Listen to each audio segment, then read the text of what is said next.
बदलापूरमध्ये जे शाळेमध्ये झालं, मला असं वाटते की असे बुद्धीचे आणि असे राक्षस विचारधाराचे जे लोक आहे त्यांना भर चौकामध्ये आणून त्यांना पहिले फाशी दिली पाहिजे.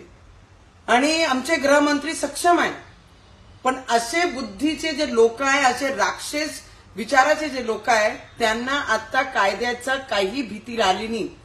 तर त्याकरिता आमची सरकार आणि आपले गृहमंत्री साहेबांना मी विनंती करते की असे बुद्धीचे लोकांना, असे विचारधाराचे लोकांना की लहान मुलांना, लहान बाळांना सुद्धा ते सोडत नाहीये.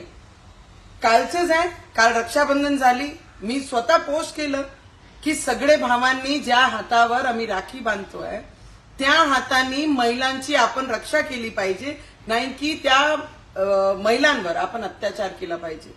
मला नाही वाटते, मनाला खूप वेदना होतात आहे, कारण लहान लहान मुलांसोबत असे विचारधाराचे लोक जेव्हा असं कृत्य करतात, तर मला असं वाटते कायदा असा बनला पाहिजे की त्यांना कायद्याची भीती हे परमनंट त्यांच्या डोक्यात राहिली पाहिजे. आणि असे कृत्य करणारे जे लोक आहेत त्यांना भर चौकात आणून त्यांना फाशी दिली पाहिजे, एवढी विनंती मी नक्की करेन.